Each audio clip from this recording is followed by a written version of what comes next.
Alright guys, this week we are back down in the islands of the Caribbean, bow hunting invasive species, which these islands are full of. We've got feral goats, red-tailed boas, iguanas, mongoose. So let's go take a walk and see if we can't rustle us up some dinner.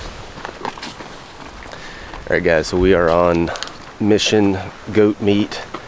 We're going to take a hike down here to this secluded beach. There's been some goats hanging out on these cliff faces above the ocean. So we've got Matt and Carmen both carrying bows. Finn's got his bow and I've got mine. And then cameraman. Liz is on camera. So hopefully we can get down here and find some goats. But even if we don't find them, it's going to be a beautiful hike. And we're going to have an adventure. But I think we can find them. It's going to be a nice day. It's probably 70 degrees. Nice breeze, and Finn's got his dinosaur backpack on.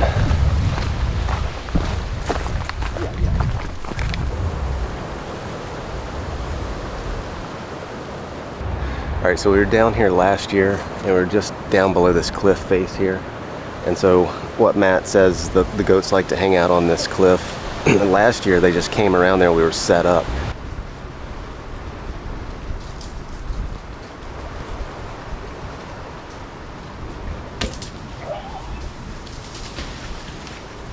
So we'll have to get down there and see what the trails look like, see if they've been using them, and then figure out a game plan from there. But the goats usually hang out right along this face, and they'll come down to the beach, eat is that CP or beach bean? Beach bean. Mm-hmm. And I don't know, lots of vegetation around here. Yeah, I don't know what half bean, of it is. Beach bean, noni, and you can see the erosion. I mean, they just tear up the cliffs really bad. You see this brown patch of red dirt. It would never look like that naturally. The goats, the only reason why it does that, because they don't care about moving up and down a cliff like that. They'll be up and down there. And it's destroying the reef totally. So they're good animals to take out and eat because they are totally destroying the reef down there. I've noticed over the years the reef deteriorating just from all the sediment coming down.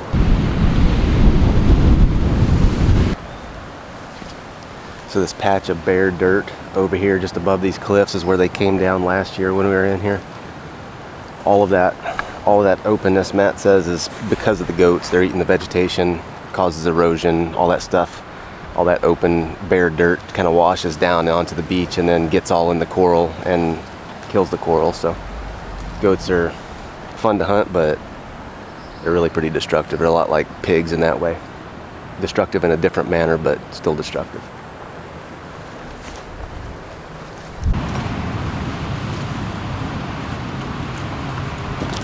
Alright, so we're almost, I think we're gonna have to end up going around these rocks right here and looking at the cliff faces up above. But on the way out here, there's a bunch of deer tracks on the beach right here.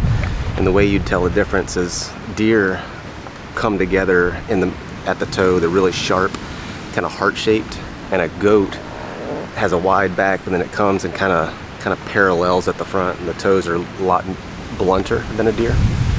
It's shaped differently when you get a good clean track.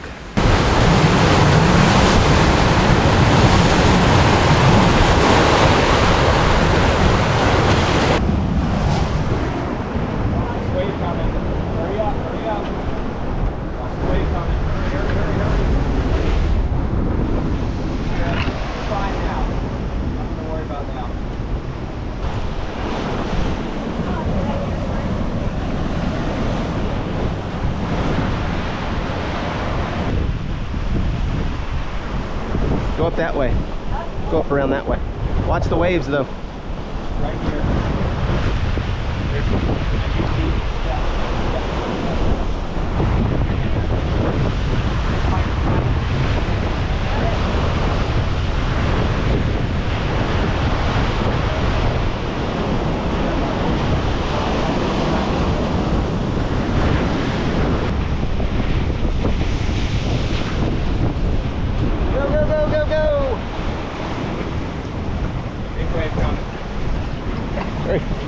Hurry, hurry, hurry.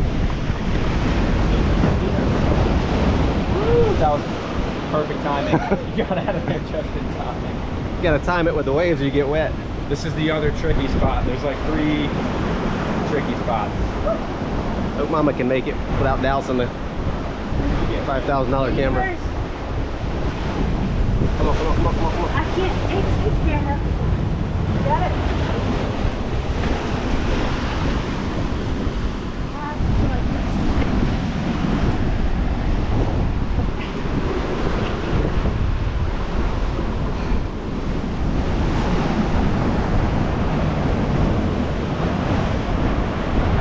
See, this is stuff you don't see when you just watch a hunting video.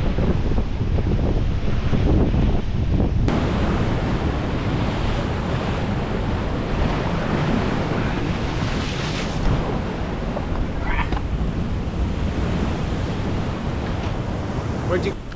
So we made it across the beach, and the goats like to hang out on this hillside up here above us. Come down to the beach. There's some noni fruits down here that they like to eat. So we're gonna post up on some of these trails coming down and hopefully intercept them coming to the beach.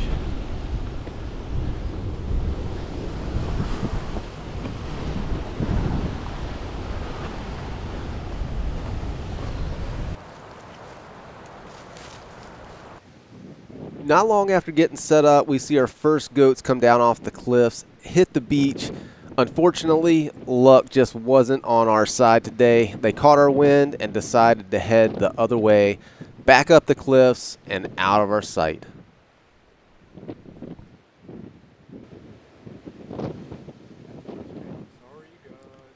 With our best chance for getting a goat on the beach gone, we head back into the forest to see what else we can find. This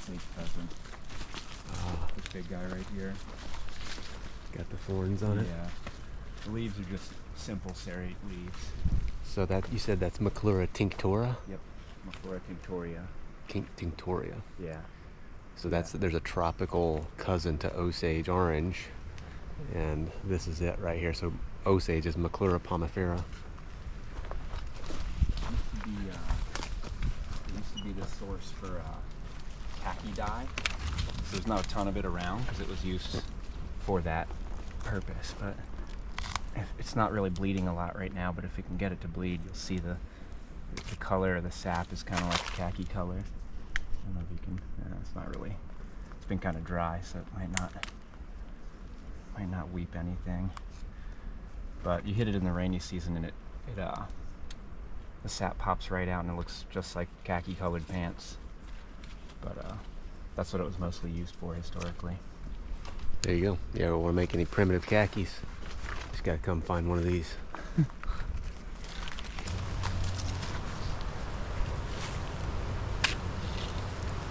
A termite nest.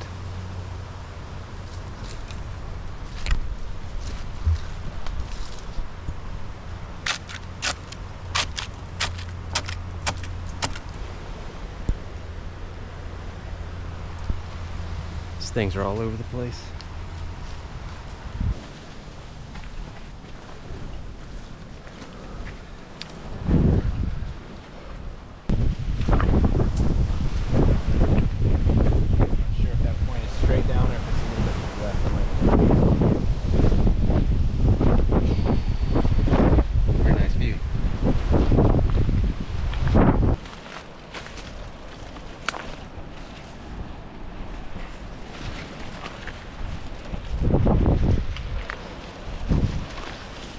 No way to go out the bottom of this thing, is there? Right down here. Yeah.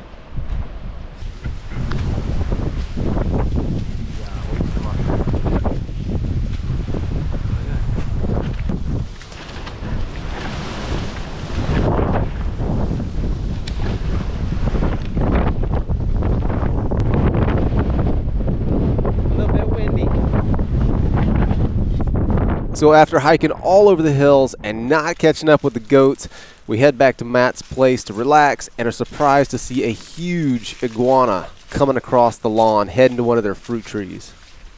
Bad choice.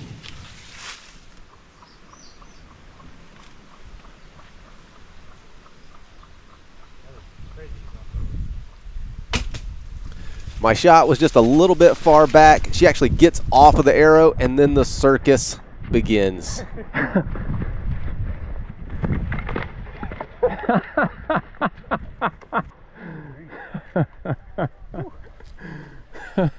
Where'd you get them? Guts. Fried iguana. Yeah. What the hell? Died. Because I usually cook them on the coals and they're tough, but there's got to be a way to cook them nice and soft because it's like a national dish in Nicaragua.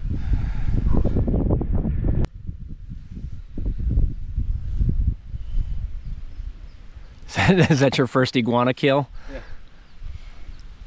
Pretty righteous. It's a good size one. You gotta stage like.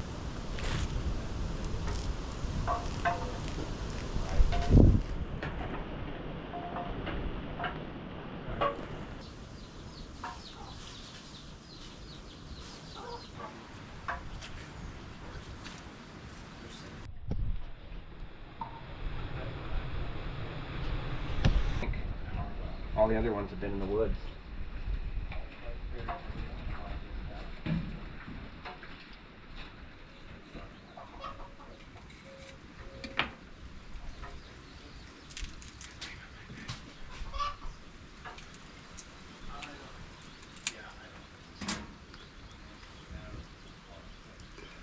Back leg.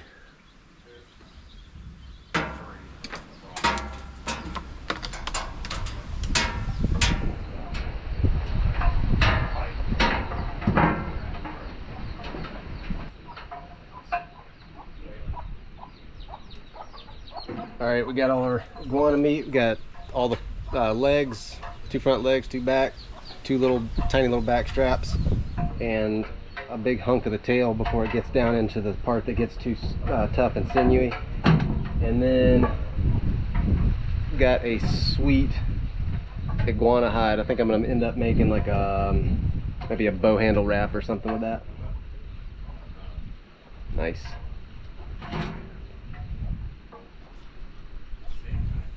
All right, so we're gonna fry this up for dinner. See how it tastes. Never had iguana before. Iguana legs. Gonna fry it up. Little tree chicken wing. Tree chicken. Tree chicken. So I'm separating these iguana eggs, which looks like a yolk basically, and I'm gonna put them in the cornmeal here, kind of bread them up, and throw them in the grease and fry them up and see what they taste like. Was not too much older.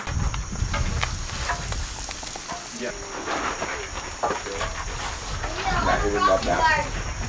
Maybe me? Maybe hunting iguanas. Trying to sell ours,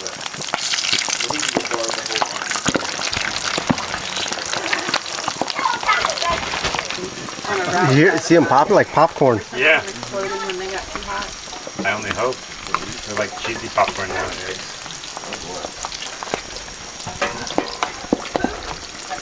They look so innocuous. They're popping and squirting out eggs. Egg stuff, egg goo. Good. So this is an iguana egg. Gonna give it a try.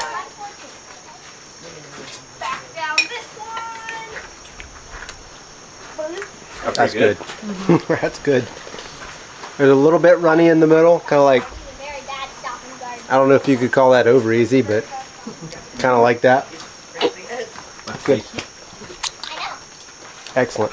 That's the way to cook iguana eggs. So that's an iguana drumstick.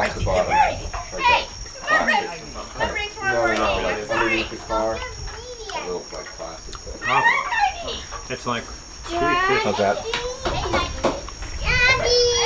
It's a tree chicken. You should try the tail. It tastes just like chicken.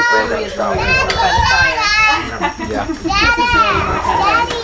I'm not usually a fan of saying things that taste like chicken because that's what everybody says, but this really does taste like chicken.